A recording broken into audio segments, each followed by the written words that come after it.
Welcome to Healthy Lifestyle with Lorianne. I am Lorianne Casdia. Our goal here at Healthy Lifestyle is to inspire, educate, and empower you to fulfill a healthy, emotional, spiritual, and physical life so you can feel empowered to live the life you've always wanted and dreamed.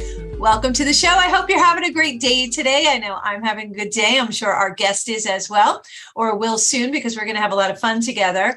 I am a life and business transformational success coach, illuminating and empowering others to find and embrace their life purpose, live their highest vision, and forge a strong foundation to soar to success. And find more information out at ldcstrategies.com or loriannecasdia.com. In the meantime, our guest today, so excited. She is a dream sister. She was also an author at Women Who Dreams, of Women Who Dreams. Let me just hold up my book right here. Ooh.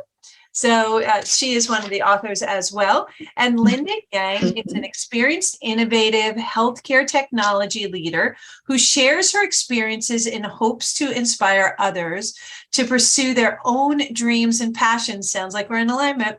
As a mentor, speaker, and a #1 international bestselling author, whoop, whoop, Linda enjoys imparting tools that has helped her overcome challenges, gain self-awareness, and find meaningful purpose in a professional career. She's also an advocate for encouraging women to explore a career in information technology. And with over 15 years of experience with many reputable healthcare organizations, Linda continues to lead an example as one of the top experts in her industry. Through her website, positivescope.org, you got to check that out. That's positivescope.org. Linda's goal is to provide everyone access to affordable and results-driven strategies that would enable each person to reach their full potential. Positive Scope offers educational resources as well as strategy sessions and speaking engagements. Welcome to the show, my friends. Oh, thank you, Lorianne. I'm so excited to be here and to have a conversation with you. And it's great that we are dream sisters, co-authors in the #1 bestselling book, Women Who Dream. That's right. In what? Six countries. Right. So very, very excited about that. So I'm sure you were too. We were all like shocked that happened like that, right? Oh, most certainly. This was my first experience publishing a book. And so it was an amazing experience. And it really just was much more than what I could have imagined. Yeah, really, really good stuff. So let's talk about Women Who Dream. Your chapter is called Dreams for Generations. Tell us about that. Mm-hmm. Yes. In that story, I share about my parents' experiences as refugees of the Vietnam War. And through their perseverance as refugees, they came to this country not knowing the language nor the culture. And they persevered through that to give me a life in order for me to have an opportunity to dream and pursue my passion, pursue my dreams, and make achievements for generations to come. My chapter, I talk about the things that I've learned, investing in oneself, and how when I invest in myself, or when anyone invests in themselves, whether that's self-care, whether that's investing in personal and professional development, through those achievements, it could have a positive, lasting impact for not only them, but for the whole family for generations to come. Yeah, without a doubt. I love that you reclaim your dreams. Talk about reclaiming your dreams and what your process is to that, because I love that. I pursue them. I'm a visionary, so I help people pursue their dreams. But how does one reclaim your dreams? Sure. As people go through transitions in life and the different seasons that they encounter through their life, the different stages, the different phases, right? People may lose track of what their dreams are. And reclaiming the dreams, it comes into play when maybe someone loses track of their dream because it's not in their season at the time. But having that dream on top of their mind and be constantly thinking about how they can pursue their dream and not just let it fade away. is something that is very important for anyone, living in today's world, where living a healthy lifestyle is important, but living out your dream is also core to being healthy. And having a dream. And the cool thing definitely. with our brains is when we put things out there like dreams or visions, the really cool thing with our brains is it starts to solve the problem. Our dreams come from here, it's our heart center, and then our brain starts to solve the problem. So by keeping it top of mind, doesn't that elevate the brain to find the solutions? Because have you ever had a conversation where it's like, I was just thinking about that, and all of a sudden, bam, something was there to help me derive or get to what I was just thinking about. Has that happened to you? Oh, most certainly. I think a lot of times, because I'm a mother of 3, right? And thank you. And so, and in my motherhood journey, there are a lot of situations where, there's not a manual on how to parent, right? And so there are challenges with raising 2 little girls and 1 little boy. And there are things where situations where I just don't know how to handle growing children. And sometimes also different. It's like, right. It's the same parents, but they're also very unique, which is the coolest thing, is that we're supposed to be unique and be genuinely ourselves. But that requires different parenting tools, right, for each of them, because not all, tools work the same. Exactly. That goes for following your dreams, coaching someone, or having children. I know my 2 boys are extremely different. So what works with one does not work with the other. Certainly, each one has their own set of personalities. Yes. Yes. I like that you say set of personalities too. They're still discovering themselves, right? And who they are. So yes, that's very accurate. Yeah. What's the best story you have about raising 3 children? The best story I have is my eldest daughter is 8 and she's in elementary school, and my second daughter, she's in kindergarten this year. And I'd say the best story is when I hear my 8-year-old share about her experience as a kindergarten at elementary. And she says, there's not going to be nap time anymore, and you're going to get to come home at 2 in the afternoon, and we get to ride the bus, and we'll get to sit with each other. But if you want to sit with me, you'll have to let me sit by the window. And so just hearing them talk about, talk about their excitement of starting school, and I'd say just being able to grow up together is I think just amazing. Yeah. Yeah. It's nice to have someone. Are you a single child, or do you have brothers and sisters? I do have brothers and sisters, and I'm actually a twin. So I have a twin sister. Oh, so cool. You get cooler every moment. Thank you, Lorianne. But my twin sister and I, we're the eldest in our family, and we have, there's 5 of us. So we have 2 brothers and then a young sister, the baby of our family. But I share that in my story that I wrote with the Women Who Dream. I shared that because my parents were refugees, we did grow up in an environment where we relied on government assistance, right? And so I think that builds character, and it helps us deal and overcome some of the challenges that we have to live through and face as adults as well. Again, I go back to how my parents persevered, and I learned that value and that trait from my parents because I've seen some of the things they had to overcome. And so when I see some of the challenges, I don't mean to interrupt, but you had mentioned challenges, and I don't want to let that go. What kind of challenges did you face? Because I think sometimes we're so pampered here in the United States in a lot of cases, that we don't even recognize that some challenges actually exist. So I hear a lot of whining, and we'll call it whining, from many people over things that you're just like, seriously, there are people handling way worse situations, and we need to always keep that in perspective. So if you don't mind, could you share? Of course. And I'll share an example from a challenge my parents faced is they didn't know English, right? And so their first jobs in the United States were as farmers. And that requires waking up extremely early in the morning, 3 o'clock, 4 o'clock a.m. in the morning to start their day at the farm.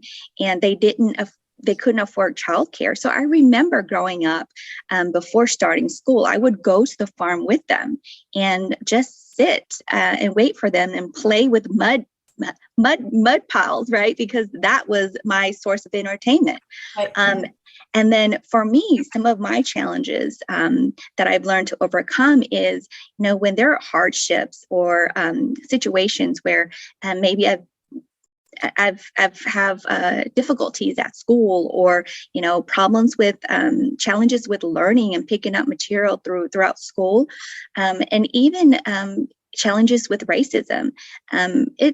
I remind myself that it's okay, because within this country, not everyone has the same opportunities. And I'm one of the lucky ones to be able to grow up and be born in this country who has the opportunity to dream. So those are some of the challenges that I face. And one story that I share in the book is that growing up, my twin sister and I, we would share one egg. And the reason why we did that is because, again, we relied on government assistance. We grew up poor, and we had to make a dozen egg last the entire week for our family. So those were some of the challenges that we were faced with. So now when I face challenges today, or there are things that I just don't feel like doing, right? I reframe my mindset and remind myself that, hey, we're living in a first world country, and we have opportunities to dream. So there shouldn't be anything that we shouldn't let anything hold us back. Yeah, without a doubt. I totally understand that. Having a strong constitution develops. You have to develop that strong constitution so you know who you are. So no matter what someone says or thinks of you, it doesn't really matter. It's none of our business what anybody else thinks anyway. But we have a strong enough constitution to understand who we are. So things like that don't bother us. And I remember, to your egg story, I remember back when I first was married to my husband, we had $1 between us for the week, and we had to figure out how we were going to eat, how we were going to do this and go to work, the whole 9 yards. And it was challenging. And I'll never forget that. I actually still have the $1 on my bulletin board in my office to remind me where I was, to remind me where I am today, and that everything is possible. Anything is possible if you put your mind to it, your effort to it, your energy to it, and that you have endurance, like your parents. Your parents made a choice to come here and would do, became farmers in order to support their families so that they could be here, right? So they could give you a better life. Right. Same with my grandparents. My grandfathers, both of them came over from Italy. And, they wanted to give a better life to their children, who gave a better life to me. And hopefully I'm giving a better life to my children. We always want better for our children, right? So that paying it forward, that reminder. But it's important for us to remember that we are, no matter what stage we are in a financial status, that we are very fortunate, no matter where we are, because we're not dealing and contending with some of the atrocities that are out there and some of the really big hardships that are out there, right? And that's why we can dream and we believe in it. We just stay in it. But dreaming isn't just, sitting there daydreaming. And we talk about that in the book in various levels, right? It's not just daydreaming. It's deciding where you want to go, what you want to be. And that's what you did. You dreamed. You really took that challenge and dreamed for generations, like your parents. You dreamed. They had a dream for you, and you're passing that on to your beautiful children, right? What does that feel like? Right. Talk to us about that. Sure. And Lorianne, I can share that just the fact that I spent time to write my story and be part of this book, it has inspired my daughters. And my 8-year-old, she knows how to read and she knows how to write. And so she saw some of the materials that I started out writing, right? In the beginning, it was free writing. And so she read those materials, and it inspired her to want to write her own stories and write a book as well. And so that that kind of domino effect of me living out my dream, showing my children how to, inspire them to live out their own dreams, right? Yes. Yes, that is beautiful. Yes, because as a role model, we show them what we can do. We show them anything is possible. And you did it. You really did it. And I'm sure you jumped some hurdles of fears doing that too. So how do you shift through those fears and challenges into unseen opportunities? Because that's what the fears are. It's the unknown that we get a little nervous about and antsy about. Now I'm so comfortable being uncomfortable that I don't really get antsy about being unseen fears, because generally I make up catastrophic ones in my head as opposed to anastrophic, which are positive outcomes. I think of the worst case scenario. That's how I was raised. Make sure you protect, blah, blah, blah. But now I just look at it and go, okay, head on. Let's do this. Let's do this. And it sounds to me, you had that same approach. Let's just do this. I don't know how. I'm not sure. I've never done it before. Me too. Yes. How do I do this? Right? Yes, I think one of the greatest lessons I've learned as I became an adult is it's important to network and to get to know people, right? Because you never know the dreams and aspirations of others, and a lot of those could align, and you can help each other. You can surround yourself, right, with a group of amazing women like the 30 co-authors we have in Women Who Dream, or even developing a professional network, right? In the healthcare technology industry, there are just so many professionals out there who are experiencing the same challenges. And it's great to collaborate and network with them to learn about these opportunities. And I learned about the opportunity with the Women Who Dream project through one of my life coaches. And I would have never I would never be aware of this great project if it wasn't for her. So it's that networking. It's a very powerful tool. Well, I also really believe that universe, source, God, however you heard it, your higher power, definitely intervenes to put people in our path to allow us to pursue those dreams, and definitely that transpired for you. I love that you inspired your daughter, and that you continue to inspire through the actions that you're taking, and you noticed and recognized these opportunities and took it. That's a leap of faith, to jump into something you've never done before and just go with it, and just go with the ups and downs of it. I know it was a emotional roller coaster for me. That I'm like, what am I doing? Why am I doing this? This is crazy. Yes. But the message for all of us, I think, and I don't want to speak for you, but I know the message for me was so important to get out there. If it could have just helped one person, it was worth the roller coaster ride that we took. What do you think? Yeah, most definitely. And one of the last message that I do leave with readers is that, hey, embrace the opportunity to dream, right? And embrace it, because it's an opportunity in itself to have dreams. Yeah. And how's the best way we can really use dreams? There's some people I know, they're like, well, I don't do dreams. I don't even know what that means. I can't even relate to that. I was like, what do you mean? You don't do dreams? Like, you don't dream to have something? You don't aspire to do something? How does that work? So for me, I look at dreams. My perspective is that use your imagination, right? Yeah. Right? It's boundless. It's your imagination on how you perceive your future. Where do you want to be? What do you want to do? How do you stay inspired and happy? Right? Being inspired, staying inspired through your own imagination. You create that reality. Without a doubt. But some might say to me, and I'm thinking about a friend of mine, some might say to me, well, I'm a realist, so I can't dream. Oh, you can be a realist and dream, right? Yes. Oh, most certainly.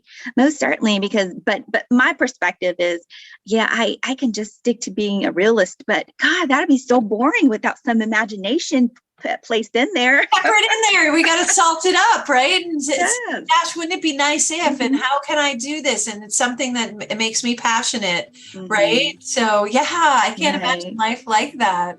it would be boring. I like the way that you said that it would be boring. I find it intriguing that you're in healthcare, and the second half I want to speak to you about and let our listeners hear about what you do in healthcare, and that you're in IT. I think that's amazing that you're in technology and that you help others in technology. So you are listening to Healthy Lifestyle with Lorianne, and we're here with our good friend Linda, and she is going to join us again, but we're going to take a short break. We will be right back.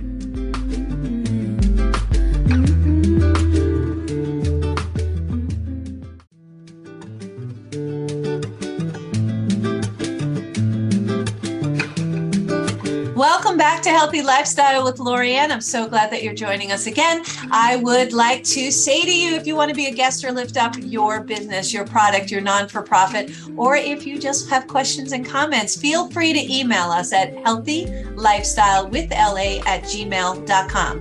That's healthylifestylewithla@gmail.com. And whether your goal is improving your health, increasing prosperity in business, developing a business and marketing strategy, or nurturing your spiritual growth, you're in the right place. I will help you shift your mindset, harness your talents, remove resistance, and rise above your limitations. And speaking of rising above limitations, we have our great guest here. Linda is here to enjoy us. Linda Yang. She's here to talk about how she is one of my Women Who Dream sister authors, and her chapter is called Dreams for Generations. So if you have our book, please turn the page. It's a good read for Dreams for Generations. And we were talking about the fact that your parents, Linda, came here from Vietnam, I think you said, right? And that you're bringing up your daughters and your son in this area.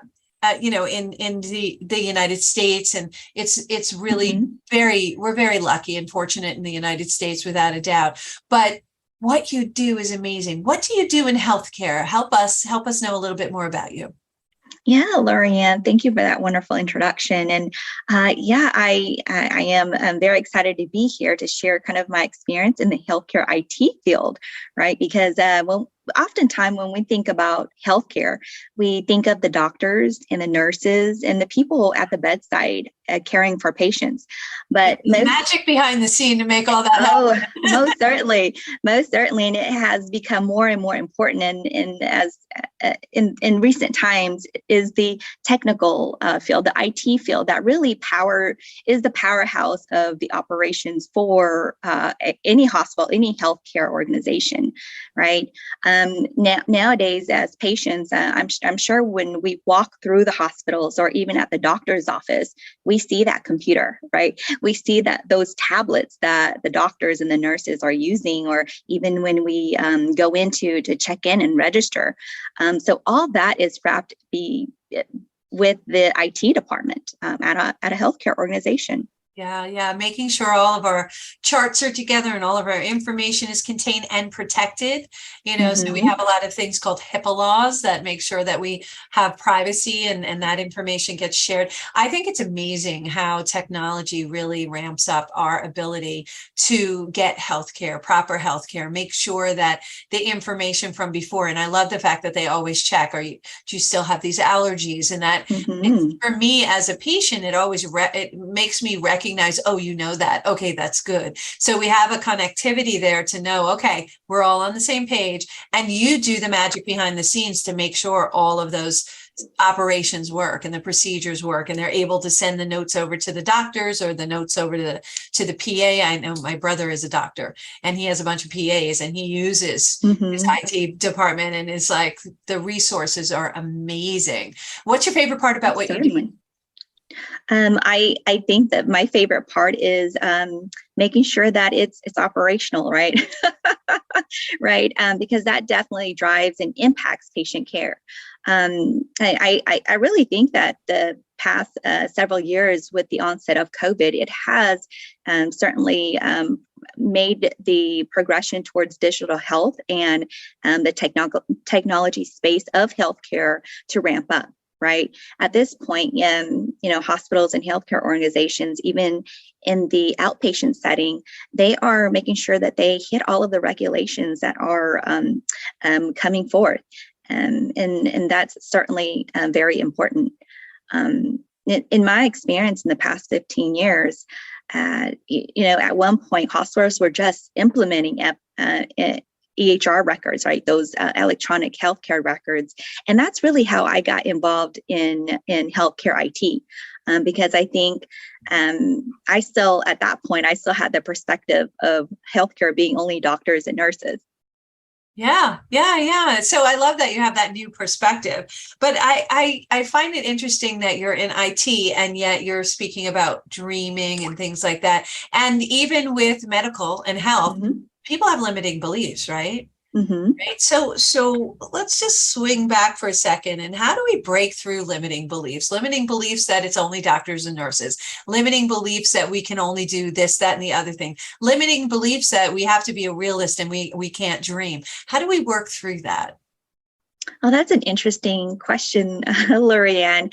I think in my perspective, healthcare in general, because patients are so used to seeing just the doctors and nurses, that's the first thing that comes into mind, right? But I think we're transitioning into a phase where IT, the technical field, is engrossed in everything that we do. Right. It's there at the stores when we're checking out. Now we do self-checkout. All of that is wrapped up into technology and information technology.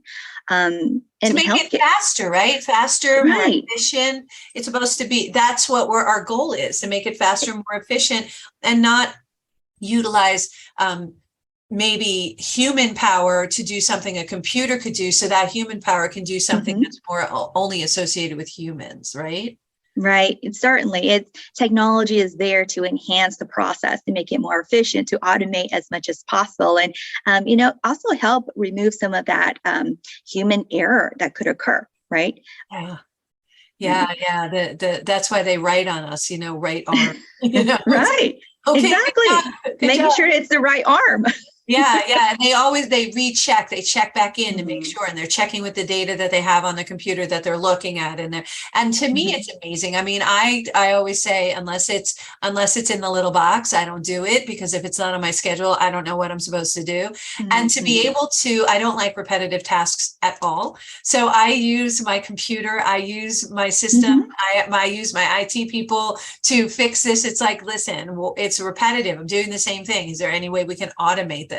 So automation is really important, and I find it very intriguing. So what you do is I'm like a geek at heart. So it's very intriguing to me what you do and how you look at things and say, okay, this is what happens. And it's not easy what you do, because you have to look at what's happening, observing the standard operating procedure, and then give it a methodology so that you can then put it into the system so it works. I was recently in a local hospital, not for me, but visiting somebody else. And I watched this nurse have this technological meltdown. She's like, I just can't get it. And a person like yourself came running to the rescue and were like, all you need to do is this, this, and this. And then I love this part, because I do it too, they said to the person, just write it down. This step, this step, this step. It will never change. It will always be these 3 steps. And she was like, okay.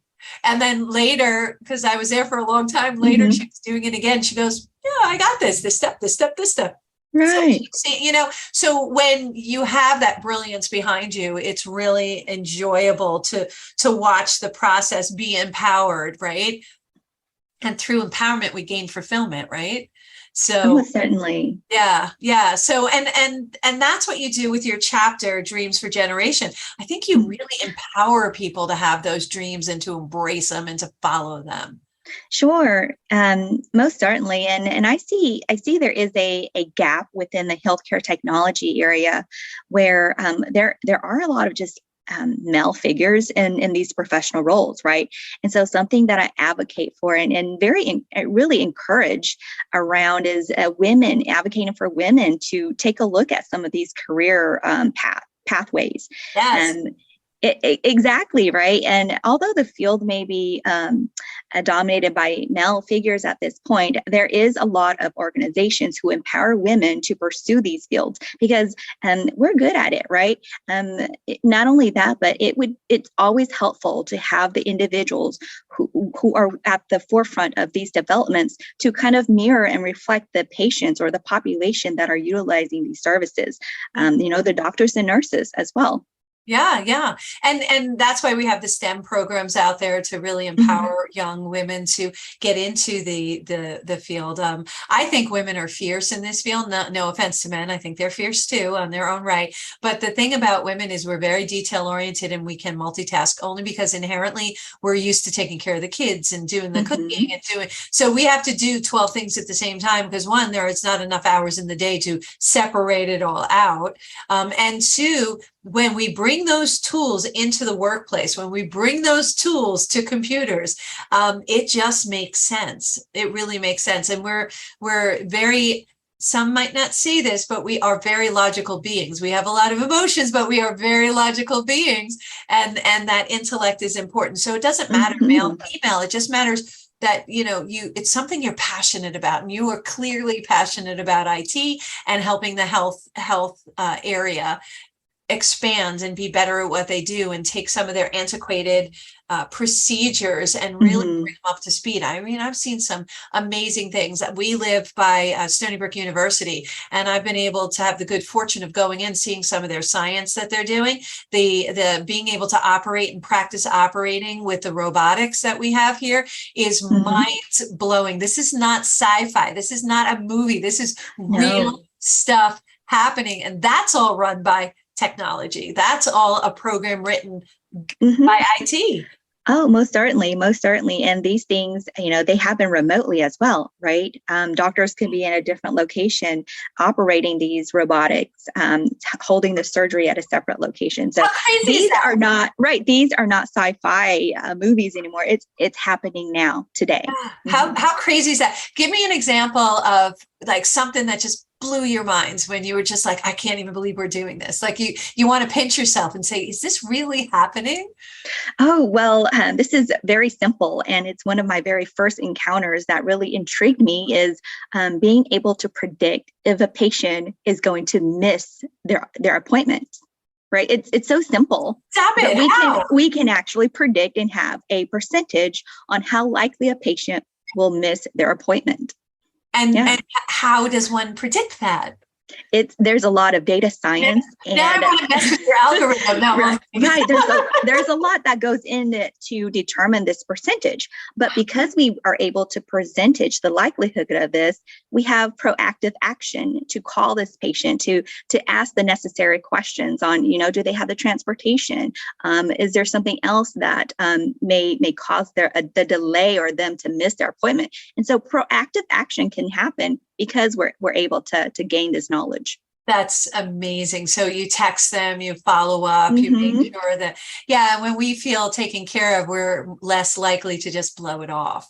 It's like, oh, they're expecting us. We don't want to let people down. So with that follow up and that technology, that's amazing. That is Right. It's so so simple, but it's critical to patient care. Yeah, I'm one of those people that you'd have to follow up with. I'm horrible. I'm just terrible. I'm like, yeah, I'm fine. It's no problem. I recently broke my wrist, and the doctor had to follow up. It's like, you need to come back. I need to see it again to make sure you're okay and that Mhm. everything is fine. I was like, Yeah. fine. You know? So Yeah. yeah. So people like me keep you in your job. You're welcome. So it's really cool. I love your passion Mhm. that you have. Where did you get this passion? Oh, wow. I think it stems from my parents because quite honestly, it took a lot of sacrifice for them to relocate into a country that they didn't know anybody here. They don't speak the language or know of the culture. And they jumped right in. They built a whole new life for themselves and the family that they had here. Including me, they had so much passion to just want to live, right? Because they came as a result of war, right? They came as a result of just death and chaos. And they wanted to live a life where they had the potential to thrive. And Yeah. that passion was obviously passed down to me because I want to be able to live with passion, follow my dreams, and pass that on to my children. Well, clearly you're doing that. We can see that and hear that today. It's just amazing. I know when my two grandfathers came over here, they had that same passion. They didn't speak English at all. They Mhm. spoke Italian. When they came over and the time, the people were like not really loving Italian people. And so, they had a lot of hurdles to jump, but that didn't stop them. They learned the language, took their licensing tests in English so that they could do their career and raise their families and have this free life that we have to do what they want and live in peace and calm and harmony and do what they love and have a family and have a good life and find the joy. So I think it's everybody's passion to live a good life and find the joy. I really think that we also have to understand that there are sacrifices that are made. And I know my grandparents made sacrifices, and I know my parents made sacrifices. And I'm making some or have made some sacrifices for my kids. And, so that's just will trickle. It will go down. But if we all just got together and stopped the nonsense stuff and really got together and did all these positive things, can you imagine how amazing this world would be? Because we all have success right pre-coded into us. We all have the opportunity to reach out and strive to be better than wherever we're put in. And there are lessons we're supposed to learn while we're here. So I love that, you have this bright, beautiful smile. You can tell that you love what you're doing. Dreaming for generations really was a beautiful homage to your parents. And I recognize that. Yes, thank you.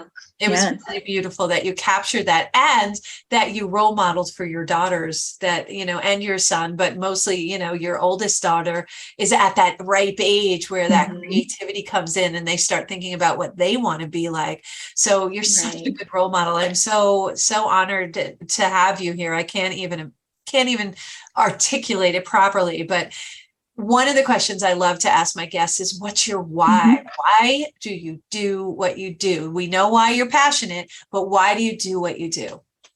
Yeah, I believe it stems back to the fact that I'm a first generation born in my family, and there are some challenges that first generation individuals face that nobody else, no other types of generation really encounters, right? Whether that be just having a hard time breaking the cycle that you've seen, right? Because you're bridging past to present, right? Exactly. And part of that for me is breaking into the professional world, because my parents, they worked on a farm and then they worked in factories. They didn't have a white collar job and they didn't go to college, right? And so just that first step of that the mindset shift into, I can do these things regardless if anybody I know did these or not, right? Yes.